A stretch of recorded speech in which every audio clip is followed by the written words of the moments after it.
Welcome to Midlife Moves, where we're figuring out this whole midlife thing one day, one workout, and one what the hell just happened moment at a time. I'm Heather, and if you're navigating career shifts, fitness goals, parenting teenagers, or just wondering when the hell we became the grown-ups, you're in the right place. Let's talk about the real stuff, no filters, just honest conversations and a little bit of chaos. Let's get into it. Hi. I'm Heather Francis, and this is another episode of Midlife Moves. I'm just going to jump right in. We're just going to jump right in, girls, and we're going to get into it. There was a moment in my parenting journey that I still think about a whole lot. We were in the middle of a situation that felt very big. It didn't just feel big, it was big. Like it was one of the moments that I'll remember for the rest of my life. One of my children was in crisis. And it was the kind of situation where your heart races and adrenaline's going and you're like, what the fuck do I do now? And my reaction, yes, I was scared and I felt all these things. And that came out as anger. And I started yelling. I was able to step away for a moment and come back calmer. And, okay, this is what we need to do next. Now we move forward. But later, a therapist told me that she felt like my reaction made the situation worse. And I cannot react that way going forward. That stopped me in my tracks. I still think about it. I still think about it a lot, actually. And I don't think about it because I thought I was the perfect parent. I never had illusions that I'm, this super mom, right? But I did always feel like I kind of had my shit together. But in that moment, I realized how much our emotional state as parents shapes the way our children experience the world.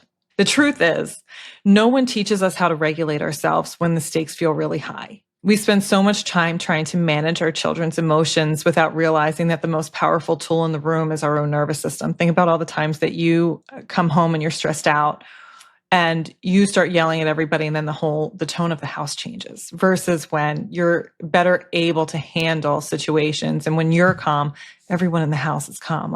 Unfortunately, we kind of set the tone for everybody. At least in my house, that's how it works. But that's why today's conversation matters. Today, I'm joined by Dr. Alissa Jerud.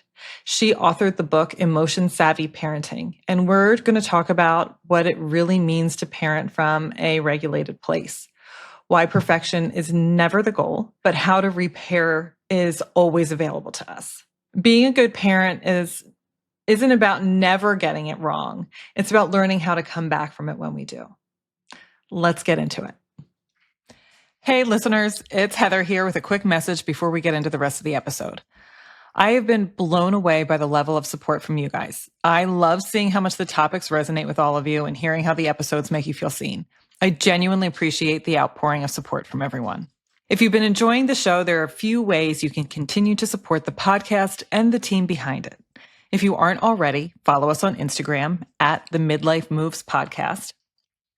For more behind-the-scenes info on the show and our guests, check out our website, midlifemoves.co. Reviews go a long way. I'd really appreciate a rating and a review on the podcast platform of your choice. And finally, check out the merch store. It's a fantastic way to rep the podcast and help support the team that makes these episodes possible. We've got some great designs for t-shirts and totes available there. Thank you all again so much and enjoy the rest of the episode. Hi, welcome back. Today, I am joined by Dr. Alissa Jerud. Dr. Alissa Jerud is a clinical psychologist and clinical assistant professor at the University of Pennsylvania. And she and I have been talking about her new book, Emotion Savvy Parenting. Dr. Alissa, welcome to Midlife Moves. Thanks so much, Heather. I'm so happy to be here. Can you tell my listeners a little bit about yourself and your background? Yeah, so I'm a licensed clinical psychologist, and I primarily specialize in the treatment of of anxiety-related disorders, using what we call exposure-based treatments. But I also specialize in treating emotion regulation difficulties, including those that come with parenting. And so that's where my book comes into play. And I should note that I'm also a mom of 2 kids. They are 12 and 8. And so the skills that I talk about in my book that I'm going to talk about here today are ones that I'm using in my day-to-day life all the time. So we're just going to get into it because as I was going through your book and as I was thinking about this, there's a lot to cover here. In your book, you emphasize that children learn emotional regulation primarily through their parents, not from necessarily instructions or consequences. Can you explain what it means to parent from a regulated place and why that's so much more powerful than trying to control behavior?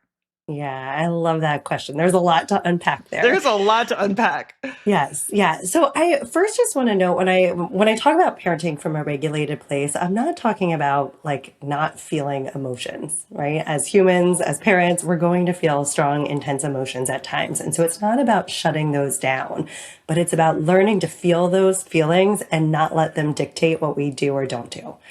Because so often as parents, our kids do things that are developmentally appropriate, but that are like really, really frustrating or upsetting for us as parents. And it can be really tempting in those moments, like you said, to try to control, to punish, to correct, to get our kids to stop doing what they're doing in order for us to not have to feel so uncomfortable. But each time we resort to using one of those control tactics, right? We tell our kids there's not going to be screen time if they do that thing again, or if they don't get dressed now, there's no dessert tonight. We do those things. Each time we resort to using one of those control tactics, our habit of turning to those tactics the next time we find ourselves feeling some unwanted emotion just gets stronger. Right. And so we end up needing to rely on them more and more.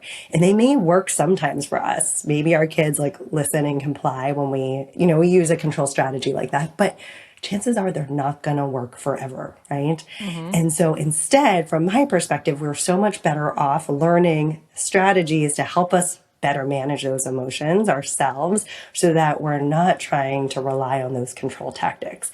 And the bonus here is when we do that, not only does it kind of free us up from having to depend on our kids complying in order to survive a given moment, but it also teaches our kids how to do the same, because our kids are kind of like sponges. And so like if they're kind of starting to get dysregulated and then we come in with our own dysregulation, they're going to pick up on that. And it's probably going to fan the flames of what's going on within them. And we've got studies that show us that modeling is one of the most powerful teaching tools we have. And so if I'm, maybe I'm telling my kids like, they can't slam the door or they can't hit their sibling, they can't scream at me, but yet as I'm doing that, I'm kind of yelling at them myself, or I'm issuing consequence after consequence, right? I'm dysregulated in the moment. Yes. It's like I'm just showing them exactly what I don't want them to be doing, right? Mm-hmm. Even though I'm saying otherwise.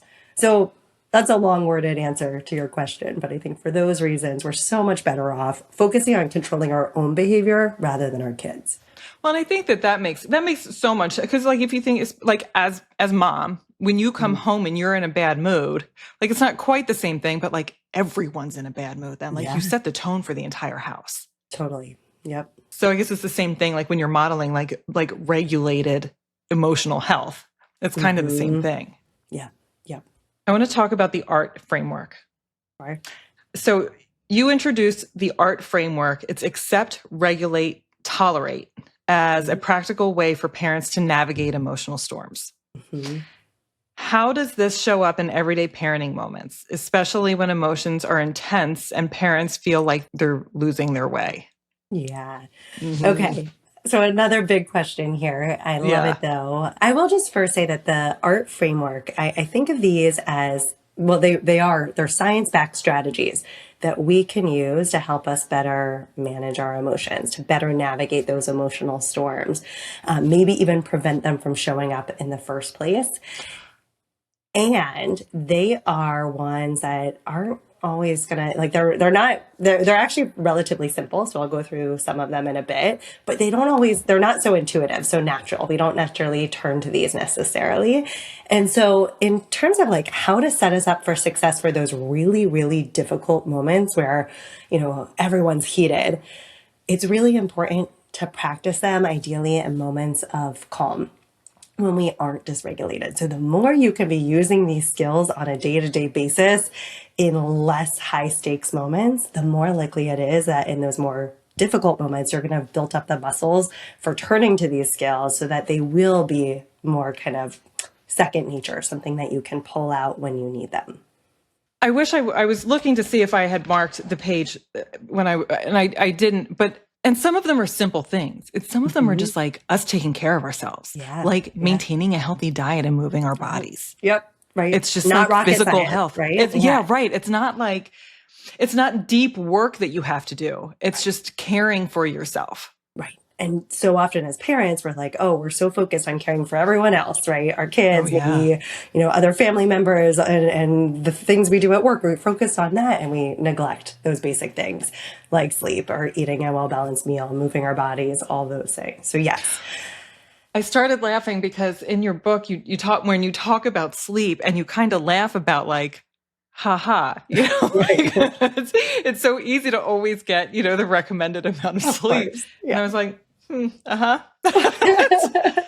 And so I don't want it to be like, this is like one more thing I'm telling parents that they should be doing when maybe they can't do it, right? Maybe you can't prioritize sleep right now.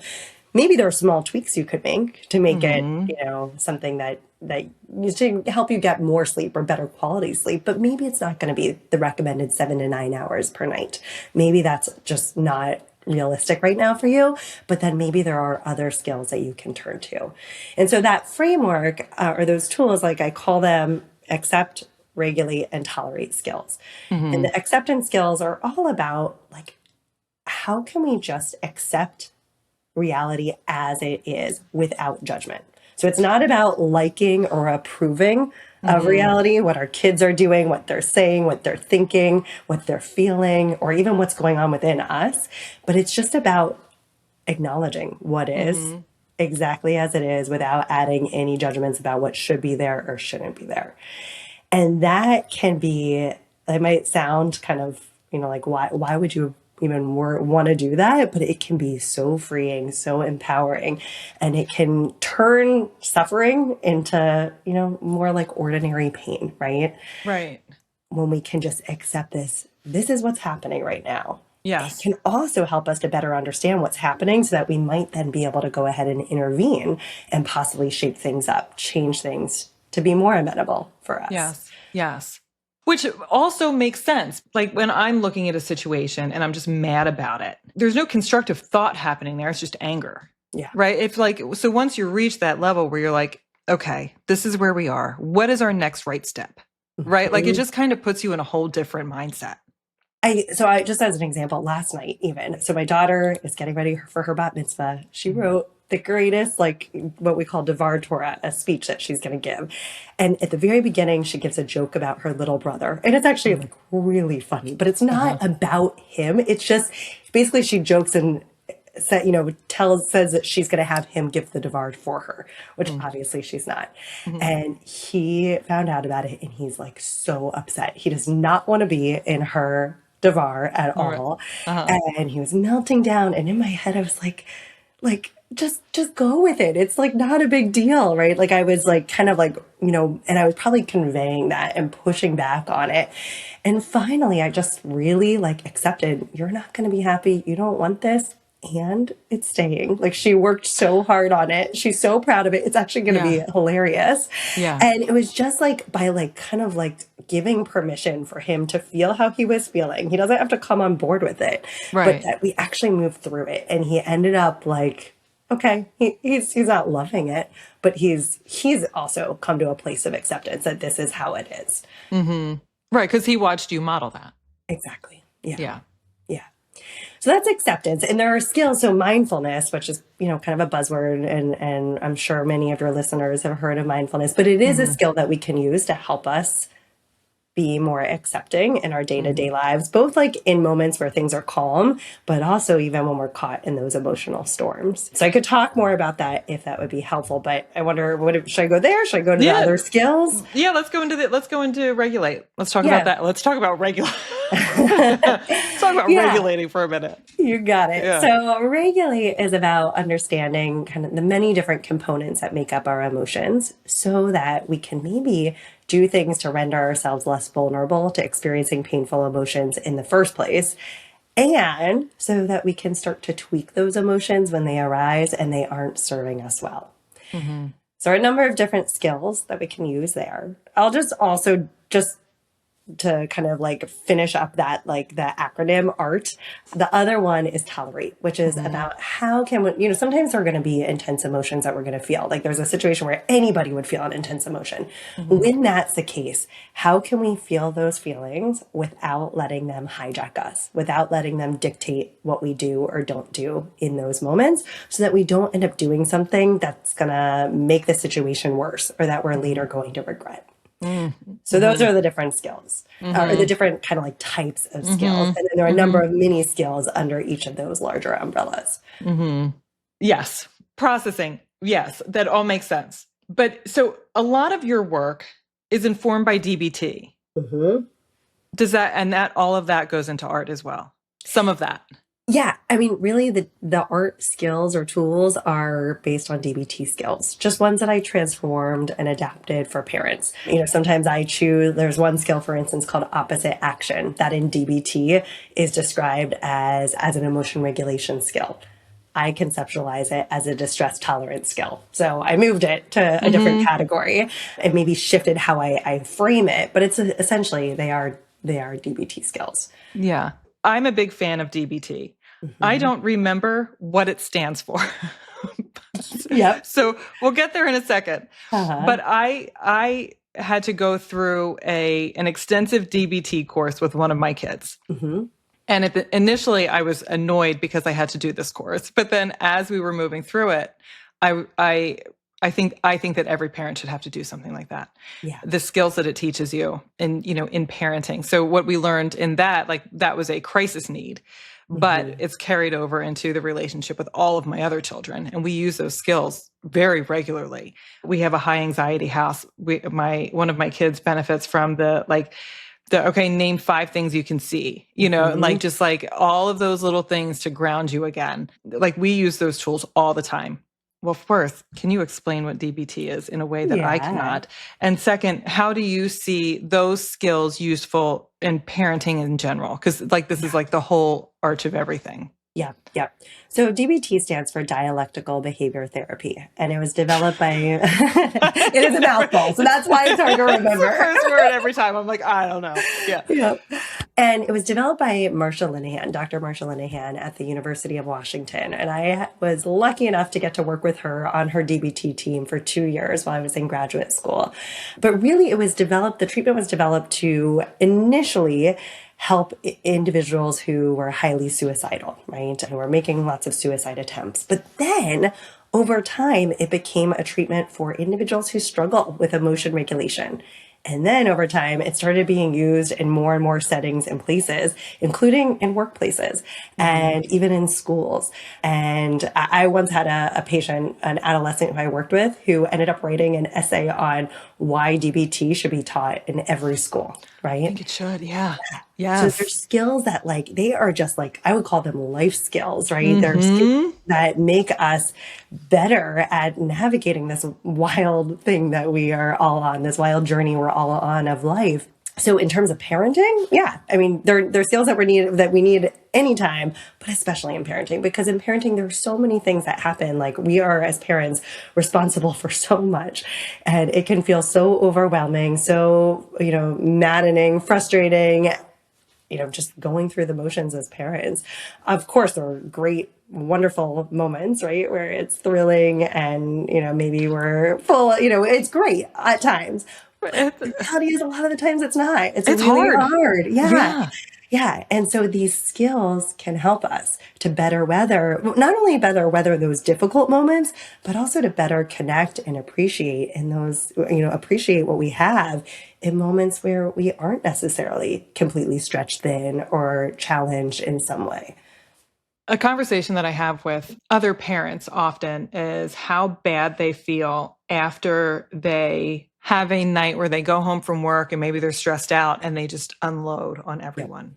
Yeah. I don't know a parent who hasn't done that. I know I have certainly done it. My husband, so what do you say to parents in those situations? Well, I can say I've been there before plenty of times, and I've gone to that place of like beating myself up afterward, right? How could I Yeah. do that? I've got, unlike my kids, their brains are still developing, but in theory, I have the ability to regulate my emotions. Plus, I'm a psychologist, like I should know better. I've got all these tools. I should be able to keep my I cool. wrote the book on this. Right, Literally. exactly, literally. And yet I still struggle. And so like I know how tempting it can be after a moment like that to just, be hard on yourself. But I also know that none of us do our best when we feel badly about ourselves, right? So if we're just beating ourselves up, we're not setting ourselves up for success. It doesn't add to like our sense of joy around parenting. It actually makes it like almost more so that maybe next time we're going to dread having a similar situation arise because we don't want to feel this way again. And so I think the more that you can recognize, oh, I am human, right? As a human, I make mistakes as we all do, and have compassion for yourself. Know that like we're not going to get this right all the time as parents. And that's okay. And actually, there's like, in some ways, I think it might even be a good thing that we aren't perfect for our kids because they're not going to be perfect. And so when we mess up, we get to model for them that it is okay to not be perfect. And then we get to come in and we get to make a repair. We get to like show our kids how to go ahead and say, I'm sorry, and aim to do better moving forward. It's interesting because one of the things, I don't know where I picked it up. Somewhere along the line, you picked up that you weren't supposed to acknowledge to your kids that you were wrong about anything. At least I picked that up somewhere. And then I'm just not good at that because I talk too much, frankly. And so I tell my kids a lot of the time how I wish I did things better. So like an example would be like, I wish that I had better boundaries with people and like was better able to say no, or was better able to tell someone to leave me alone, or, like whatever that boundary may be. And I have a daughter who has excellent boundaries. And I said to her, I just am in awe of you. And she's like, I listen to the things that you say you wish you could do. And so I try to do that. Wow. And I was like, all right. So they learn from us even when we're not modeling perfect behavior, but we're, like there's communicating honestly. Right. Why make them learn the hard way when you can share with them like things that you wish you had done differently, right? And then they can aim. I love it. That's amazing. Yes. And Kids are sometimes awesome. we're going to do things that like, again, we're going to come home after a long day at work and we're going to unload our frustrations on our kids, right? Oh, yeah. And then afterwards, though, that provides an opportunity for us to come in and say, hey, like, I'm so sorry I did that back there. Yeah. You did not deserve to be talked to in that way. Yeah. Here's what I'm going to try to do moving forward so that it's less likely that that'll happen again, right? Not guaranteeing it's not going to happen again because it probably will, but here's what I'm going to do the next time I find myself in a similar situation. That can go a long way for our kids. Yeah. That's huge. Kids are lucky when they have emotionally intelligent parents. Many parents encounter moments that feel overwhelming or scary or high stakes when their child's emotions or behaviors feel bigger than their capacity. What do parents need to remember in those moments to preserve connection and safety, even if it's not handled perfectly? Like as you and I talked about before we started, we had a situation in our house that was big. And when I was confronted with it, I handled it from a very dysregulated place and I got very angry. My first reaction was anger, and it shouldn't have been, but it painted how the rest of that situation went and how I interacted with providers going forward. So what can parents do better in those big moments, remembering that we're human? Well, first, can I kind of pick at that word that you used? Yeah. You said it shouldn't have been anger. And I would say, like, I think that's part of where acceptance comes in, accepting that we're going to feel emotions sometimes that maybe don't even always make sense to us, or that we wish we weren't feeling, or maybe we think we shouldn't have. But there's probably a very good reason why you felt anger in that moment. Maybe it was because of certain thoughts you were having, or, I don't know exactly what led to that anger. But I think, like, first of all, just giving ourselves permission to feel however we're feeling in those moments can be really helpful, because kind of coming back to that acceptance piece, there's this quote by Carl Jung, like a famous psychologist, who said, "What you resist persists."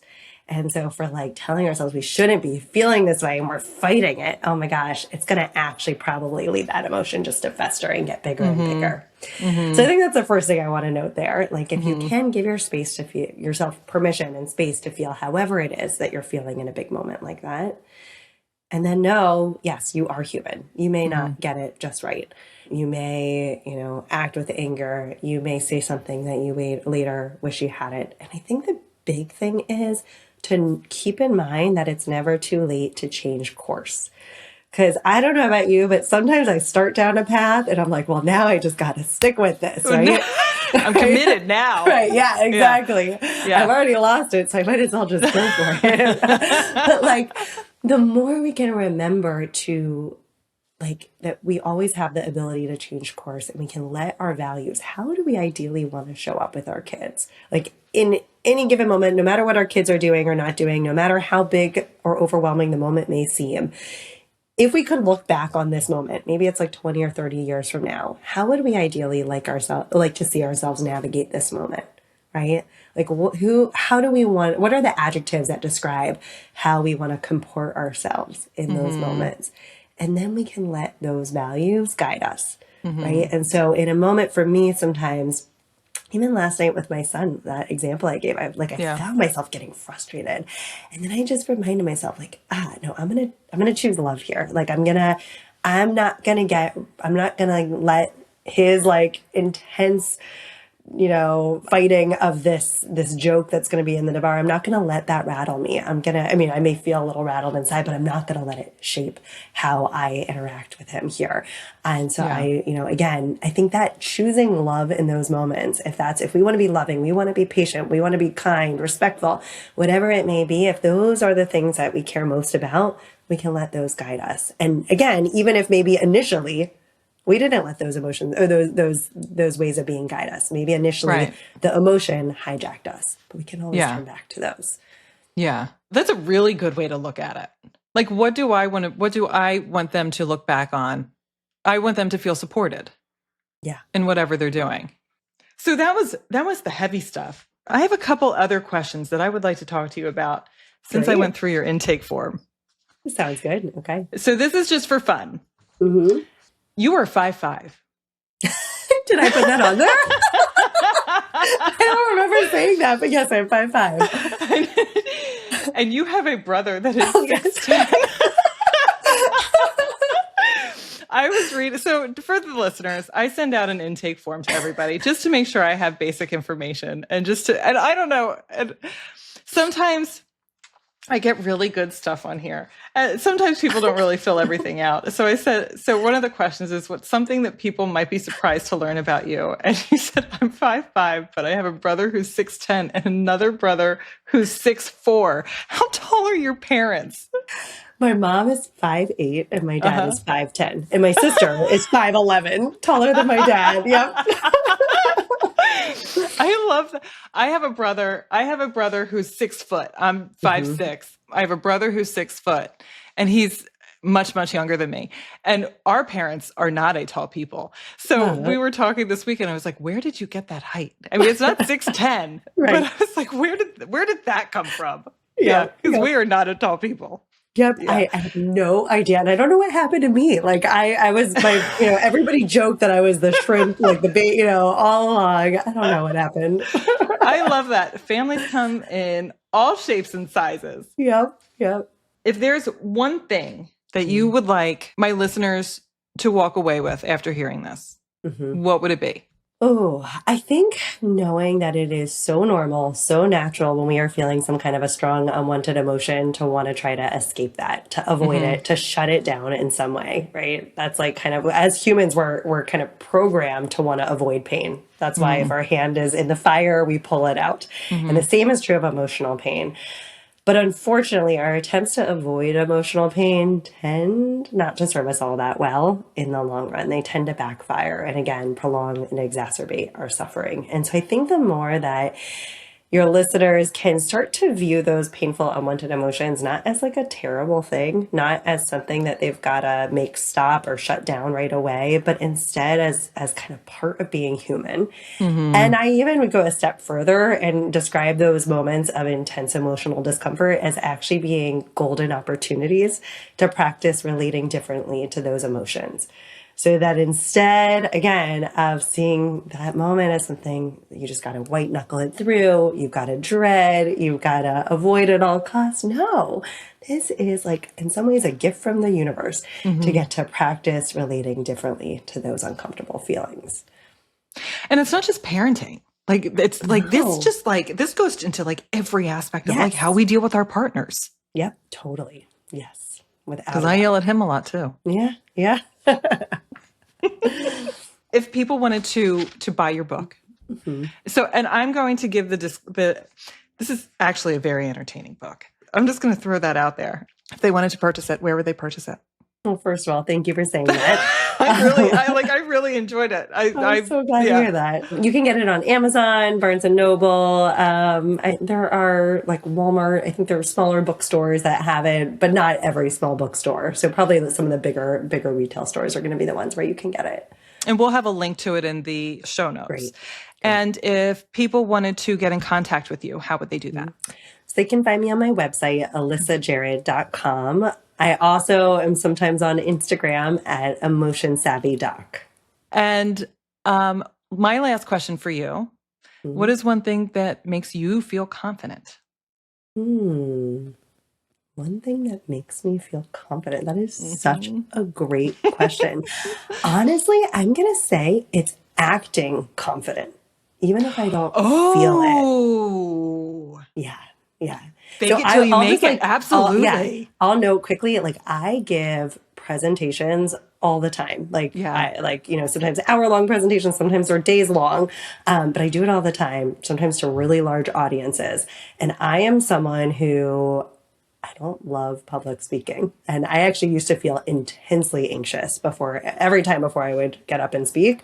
And I've gotten to the point where I do feel anxiety still, but it is so much more manageable than it once was. And it's largely just because I stopped giving into my urges to try to fight that anxiety, to try to make it go away. I stopped engaging in the behaviors that basically like told my brain I'm not confident. And I started going in acting confident, even though I didn't feel confident. Yeah. And before every talk I give, I tell myself, you know what, this might be the one I blow. Like this might be terrible. Yeah. And I find myself feeling really anxious for like the first 15, 30 seconds. And then it's like I accept, yep, sure, I could totally bomb this. And then it kind of dissipates and I just get into the talk. And I really now enjoy public speaking in a way I never was able to do before. Yeah. Because really, like we're our own worst critics and we doubt ourselves. Like you're probably an excellent, like just even talking to you here, like it's probably something that, well, you've also have a lot of practice with. Yes. You're probably very, very good at it anyway. And the things that you're nitpicking, nobody else would probably notice anyway. Yeah, I love that. I love that. Yeah. Like, and that's everything. That's just standing tall, right? It's like the whole projection. Oh, I love that. That's a good one. Well, Alissa, thank you so much for talking to me today. Thank you for having me. It's been a pleasure. It has been a pleasure. And to my listeners, I will make sure all of her information is in the show notes. And of course, if you have any questions or if, always reach out to me. Until next time. That's it for this episode. If you had fun, learned something, or just feel a little less alone in the chaos, make sure to hit subscribe so you don't miss what's next. And if you want to keep the conversation going, come find me on Instagram at HeatherMoves_, because midlife is way more fun when we do it together. Until next time, keep moving forward, or at least keep moving. See ya.